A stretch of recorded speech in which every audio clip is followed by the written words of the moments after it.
The loud noise of pots and pans woke me up suddenly. I sat up in bed, my heart racing. Mark was already out of bed, and his side of the bed felt cold. I felt a familiar dread as I heard my mother-in-law's voice coming from the kitchen. "Mark, you should have married someone better," Eleanor said in a mean tone as I quietly moved closer, holding my breath. Even after 25 years of hearing her put me down, her words still hurt.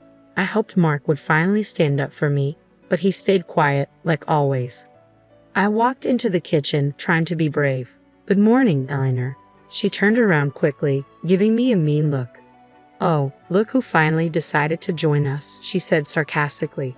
Before I could say anything, she started complaining about how I keep the house. She criticized everything from the dish towels to how I load the dishwasher. Mark kept busy with his coffee, avoiding my eyes, even though I was silently asking for his support. "You know, Mark, if you had listened to me years ago, you could have married a woman who knows how to manage a home properly," Eleanor continued with a voice full of disdain. I felt my face turn red with embarrassment and anger. "Why didn't you defend me?" I asked Mark, my voice shaking. "Do you agree with her?" He looked down at the floor, shifting his feet nervously. "Mom, that's enough," he mumbled, but his weak attempt to stop her only seemed to make her bolder. "Don't be so sensitive, Beth," Eleanor said dismissively. "If you can't handle the truth, that's your problem." As she turned back to the stove, I saw the pain in Mark's eyes, but at that moment, I felt deeply betrayed, not just by Eleanor, but also by Mark, who promised to love and protect me. I thought I would have a peaceful weekend to myself while Mark was at his weekly golf game, but just after noon, the doorbell rang. I already knew who it was before I opened the door and saw Eleanor standing there with her lips pressed together in disapproval. "Well, aren't you going to invite us in?" she demanded, gesturing to her husband Gerald, who was standing behind her as usual. I forced a smile. "Of course, come in." They walked past me into the living room, and Eleanor looked around the room as if she were checking for dust. "I decided we should have a family lunch today," she announced, settling in on the couch. My heart sank. So much for a relaxing day off. "That's nice," I said through gritted teeth as I went to the kitchen to make something quickly. Eleanor's voice came from the other room. "Honestly, Beth, I don't know how you can live in such a mess. Have you even cleaned this week?" I took a deep breath, reminding myself not to react, but her criticisms kept coming as I prepared a simple salad and sandwiches. "I'm surprised you even know how to cook," she said as I put the food on the table. "You'd think after all these years, you'd have learned something about being a proper housewife." Gerald stayed silent as usual, but I could feel his quiet judgment. "Why did you have to bring them here on our day off, Mark?" I asked desperately when he got home later. He looked away, shrugging helplessly. She insisted. "You know I can't say no to her." As Eleanor kept criticizing my homemaking skills during lunch, I felt my frustration with Mark growing. Why did he always let her treat me like this? Just when I thought Eleanor couldn't be more intrusive, she announced that she was planning a big family gathering at our house without even asking me. "I've already invited everyone over for dinner next Saturday," she said one afternoon, walking into the living room without asking, as usual. "You'll need to clean this place from top to bottom, Beth. It's a disgrace." I clenched my jaw as she went on and on about how my housekeeping was not good enough. Mark said nothing and pretended to read the newspaper. The week leading up to the dreaded dinner was a nightmare. Eleanor kept coming in and out, criticizing every detail and giving orders about how she wanted things set up. By the time Saturday arrived, I was a nervous wreck. "Why is the table crooked? Fix it," Eleanor snapped as I set out the plates and silverware just as she had instructed.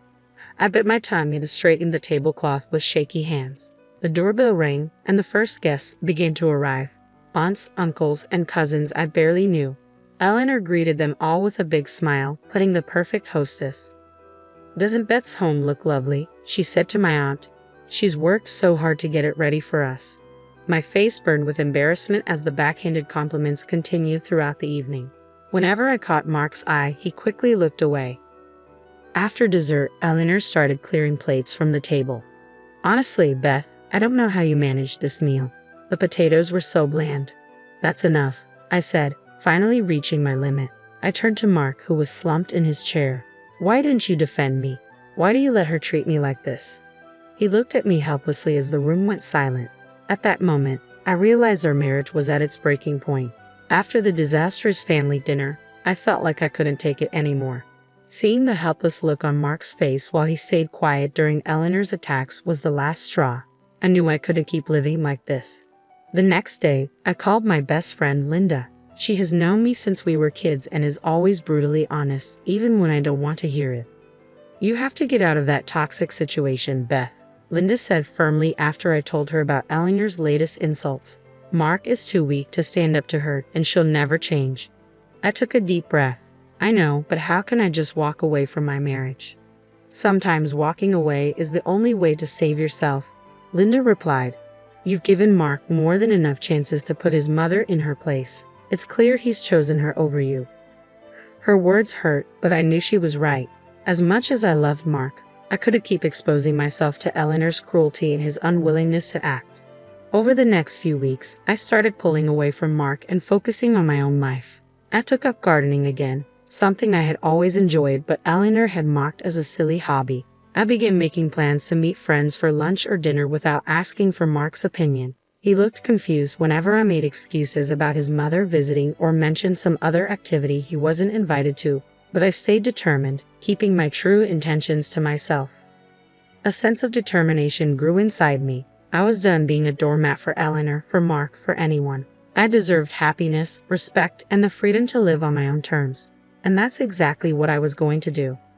With newfound resolve, I began taking steps to become independent. I opened a separate bank account and started putting a portion of my paycheck into it each month, keeping it a closely guarded secret from Mark and his parents. Whenever Eleanor would make another unannounced visit, I stayed polite but distant, no longer doing everything she wanted. If she criticized my housekeeping, I just shrugged it off. Her comments no longer hurt me. "What's gotten into you lately?" Mark asked one evening, his brow furrowed with concern. "You've been so different." I forced a smile. "Just reevaluating some things, that's all." I didn't explain any further. The more I pulled away, the more strained our interactions became.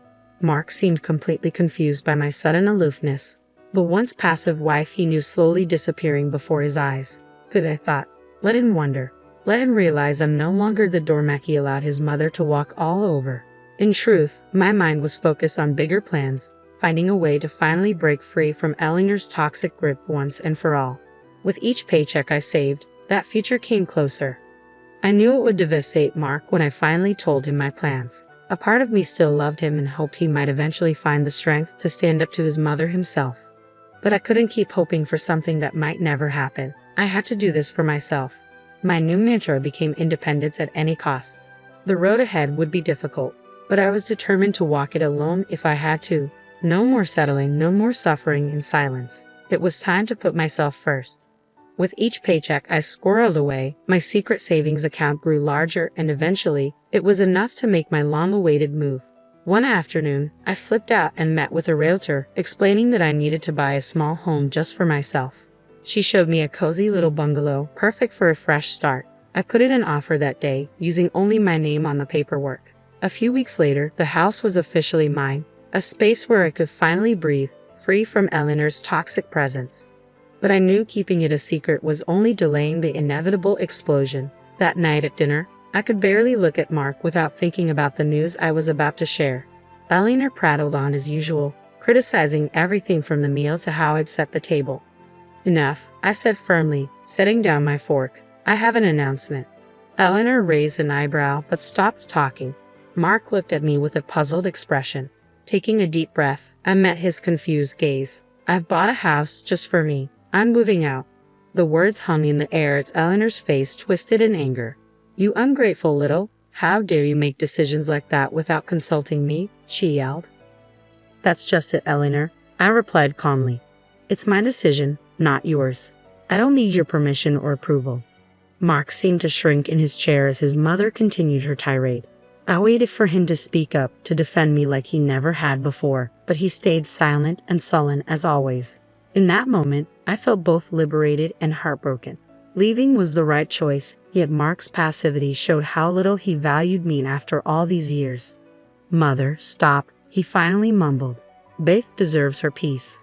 After I announced my decision to leave, an uneasy silence fell over the house. Eleanor had stormed off in anger, as I expected, but it was Mark's lack of reaction that hurt me the most. He sat there with his shoulders slumped, unable to look at me, as if I had just blindsided him instead of standing up for myself after years of torment. "Well?" I asked when the silence dragged on. "You've had plenty of chances to defend me against your mother's cruelty. What are you going to do?" Mark opened his mouth, then closed it again. I could almost see the struggle within him, a lifelong tug of war between his controlling mother and his desire to please everyone. I'm sorry, Beth," he finally said, his voice barely a whisper. "You're right. All this time, I've let my mother walk all over you, over us." He dragged a hand down his face, looking suddenly much older. "I realized tonight that if I don't stop this now, I'm going to lose you for good, and that's my worst fear." Tears filled my eyes despite my determination. Hearing him actually acknowledge the dysfunction and admit how much he failed me broke through the wall I'd built. "For once in your life, you need to choose," I said, my voice trembling. "Your mother or me, because I won't live like this any longer." Mark's jaw tightened, and I saw a flicker of determination I hadn't seen in years. "I choose you," he stated firmly. "I'm done with my parents' toxicity. If they can't respect my life with you, then I'm done trying to please them." In that moment, I felt a glimmer of hope that maybe, just maybe, Mark could find the strength to prioritize me in our marriage. But I knew this was just the first of many challenges we have to face. After Mark declared he was choosing me over his toxic parents, I felt a bit hopeful about our marriage. But I knew rebuilding trust wouldn't happen overnight. We had years of hurt and dysfunction to work through. In the days that followed, Mark seemed more confident in his decision. He stopped taking Eleanor's calls and ignored her increasingly angry voicemails demanding explanations. "I finally feel free," he admitted one evening over dinner, "like a weight has been lifted off my shoulders." I smiled cautiously, still afraid to get my hopes up too much. "I'm glad you're seeing things clearly now, but you know your mother won't give up easily." Sure enough, within a week, Eleanor showed up unannounced, banging angrily on the door. "Mark, you can't shut me out like this. We're family." To my surprise, Mark didn't even flinch. He just pulled aside the curtains to reveal her red, angry face and then turned his back. "I think you should leave, Mother," he said calmly. "Beth and I have made our decision." Eleanor continued to shout and argue, but Mark stayed firm. I could see the anger in Eleanor's eyes as she realized she had finally lost her control over her son. After Eleanor stormed off, Mark turned to me with a sheepish smile. "I should have done that years ago. I'm sorry it took me so long to put you first, Beth." Tears welled up in my eyes as I looked at the newly confident man before me, so different from the passive person he had been. "I'm just glad you finally saw the light," I said, pulling him into a hug. It would take time to fully regain my trust, but in that moment, I felt a deep sense of hope for our future. A future for just the two of us, finally free from Eleanor's toxic influence.